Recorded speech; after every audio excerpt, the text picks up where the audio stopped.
सहयोगी मधुरेंद्र, क्योंकि लगातार हमारे साथ स्टूडियो में है मधुरेंद्र, दोनों डेलीगेशन रवाना हो गए हैं। ईरान का ये स्टेटमेंट कि हमें हमले का डर है। देखिए, बिल्कुल ईरान का डर लाजमी है, क्योंकि इससे पहले ईरान जिस तरह से हमलों के दौरान अपने टॉप लीडरशिप को खो चुका है, चाहे आप मिलिट्री लीडरशिप की बात करें या पॉलिटिकल लीडरशिप की बात करें, और एक लेयर में नहीं बल्कि कई लेयर में खो चुका है। कई लेयर का कहने का मतलब कि आप सुप्रीम लीडर खamenei की बात कर सकते हैं, और उसके बाद अली लारजानी की बात कर सकते हैं, उसके बाद खिताबी की बात कर सकते हैं। तो कई लेयर में जो ईरान के जो टॉप लीडरशिप को खत्म किया गया, IRGC के जो टॉप लीडरशिप को खत्म किया गया, उसके बाद जब बातचीत डिरेल हुई है, युद्ध का खतरा मंडरा रहा है, तो लाजमी है कि ईरान को ये डर होगा कि ये जो लीडरशिप जो बातचीत करने जो जेडी वेंस ने कहा कि ईरान के लिए बुरी खबर है, ये वार्ता सफल ना होना, अमेरिका के लिए नहीं, इसे उससे जोड़कर भी देखा जाए।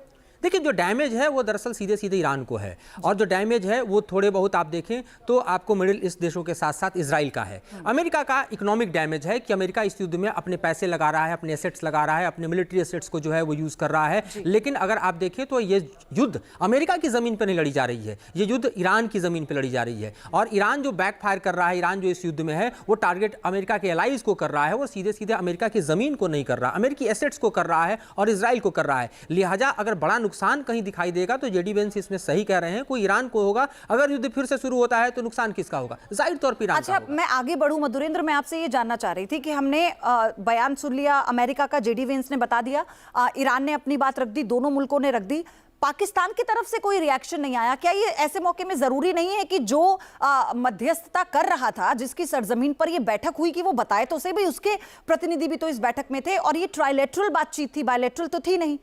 देखिए, मैं डे वन से इस शब्द से सहमत ही नहीं हूं कि पाकिस्तान मध्यस्थता कर रहा था। पाकिस्तान एक होस्ट था, पाकिस्तान एक हॉस्पिटलिटी का स्पेस प्रोवाइड कर रहा था, वो एक कहीं मध्यस्थ नहीं था। एक कॉपी पेस्ट करने वाला देश जो कि अमेरिका के मैसेज को कॉपी पेस्ट कर रहा है, उसका प्रधानमंत्री ट्वीट कर रहा है, आप देखें पब्लिक डोमेन में है कि ड्राफ्ट को एडिट किया जा रहा है, वो मध्यस्थ हो ही नहीं सकता।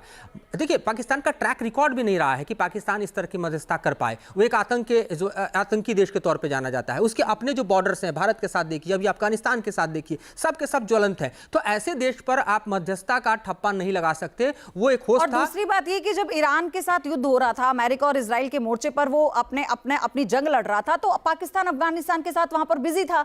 तो ये भी एक बात है जो आपने कही। लेकिन पाकिस्तान की राजधानी इस्लामाबाद में 21 घंटे तक चली मैराथन महाबैठक बेनतीजा खत्म हो गई। अमेरिकी उपराष्ट्रपति जेडी वेंस इस्लामाबाद से खाली हाथ रवाना हो गए। अमेरिका ये कह रहा है कि ईरान नहीं माना, और ईरान का आरोप है कि अमेरिका अपनी दादागिरी दिखा रहा है। सवाल आखिर उन 21 घंटों में ऐसा क्या हुआ है कि शांति की आखिरी उम्मीद भी टूट गई? क्या अब युद्ध विराम टूटेगा? पहले रिपोर्ट देखिए, फिर चर्चा।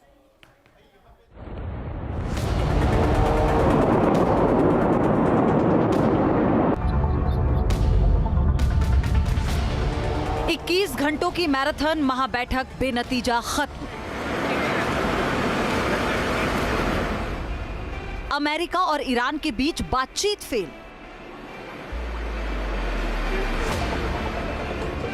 ईरान ने ठुकराई अमेरिका की शर्तें। क्या बातचीत की टेबल पर एनरिच्ड यूरेनियम बना रोड़ा?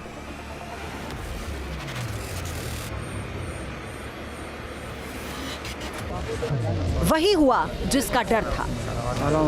बातचीत टूटी, लेकिन जिद नहीं टूटी। 21 घंटों की मैराथन महाबैठक के बाद आखिरकार अमेरिका और ईरान के बीच बातचीत फेल हो गई। इस्लामाबाद का वो होटल जो पिछले 21 घंटों से दुनिया की सबसे बड़ी कूटनीतिक हलचल का केंद्र बना था, वहां अब सन्नाटा है। और ये सन्नाटा किसी बड़ी तबाही से पहले की शांति हो सकता है।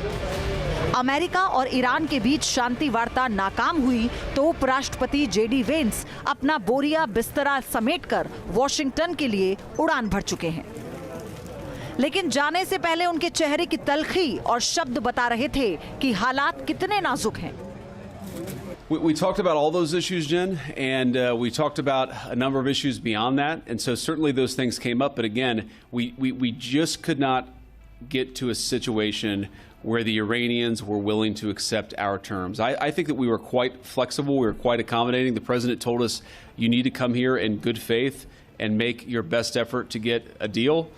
We did that, and unfortunately, we weren't able to make any headway. 21 घंटे की इस मैराथन वार्ता से पर्दे के पीछे से खुद डोनाल्ड ट्रंप कमान संभाले हुए थे। जेडी वेंस के मुताबिक ट्रंप से कम दर्जन बार फोन पर सलाह ली गई। अमेरिका की नेशनल सिक्योरिटी टीम, विदेश सचिव मार्को रूबियो और युद्ध सचिव पीट हेग्सेथ लगातार लाइन पर थे। ये सिर्फ दुनिया भर के लिए नहीं बल्कि बिचौलिए पाकिस्तान के लिए भी बुरी खबर थी, क्योंकि अमेरिका का कठपुतली बना पाकिस्तान चाहता था कि उसकी जमीन से दुनिया को शांति का संदेश जाए, लेकिन ऐसा हुआ नहीं। आखिरी वक्त तक पाकिस्तान उपराष्ट्रपति जेडी वेंस को मनाने की कोशिश करता रहा, लेकिन जेडी वेंस ने तय कर लिया था अब बातचीत का कोई फायदा नहीं है। अब सवाल है कि अमेरिका और ईरान के बीच शांति वार्ता में रोड़े क्या बने। अब तक की मिली जानकारी के मुताबिक 21 घंटों की बातचीत में कई मुद्दों पर बातचीत हुई। एनरिच्ड यूरेनियम, अमेरिका की शर्त थी कि ईरान अपने परमाणु प्रोग्राम को रोक दे। हॉर्मुज स्ट्रेट, अमेरिका चाहता था कि हॉर्मुज पर उसका नियंत्रण हो। ईरान की तरफ से तस्नीम न्यूज एजेंसी ने जो रिपोर्ट दी है वो अमेरिका के दावों के बिल्कुल उलट है। ईरानी प्रतिनिधि मंडल, जिसका नेतृत्व मोहम्मद बाकिर गालिबाफ और अब्बास अराक्ची कर रहे थे, उनका कहना है कि अमेरिका वो रियायतें मांग रहा था जो वो युद्ध के मैदान में नहीं जीत पाया। ईरानी पक्ष का कहना था कि अमेरिकी पक्ष की वजह से समझौते को रोका गया। ईरान का आरोप है कि उन्होंने कई नए प्रस्ताव दिए, लेकिन अमेरिका का रवैया अड़ा रहा। आज सुबह तक दोनों पक्षों के बीच कागजों का आदान प्रदान हुआ, लेकिन नतीजा सिफर रहा। We've been at it now for 21 hours, and we've had a number of substantive discussions with the Iranians. That's the good news. The bad news is that we have not reached an agreement, and I think that's bad news for Iran much more than it's bad news for the United States of America. So we go back to the United States having not come to an agreement. We've made very clear what our red lines are, what things we're willing to accommodate them on, and what things we're not willing to accommodate them on. And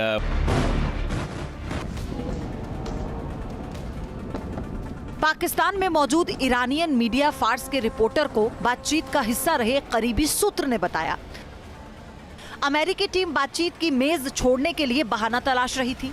America को अपनी खोई छवि को बहाल करने के लिए बातचीत की जरूरत थी। ईरान के पास फिलहाल अगली दौर की वार्ता के लिए कोई योजना नहीं है।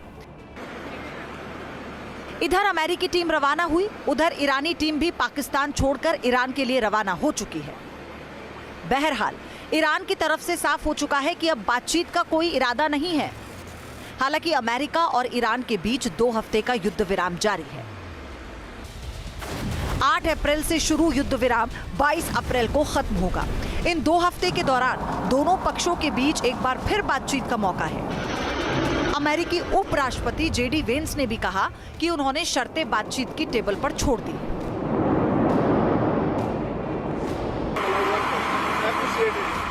इस्लामाबाद की ये 21 घंटे की कूटनीति अब इतिहास बन चुकी है, लेकिन इसका भविष्य बेहद डरावना नजर आ रहा है।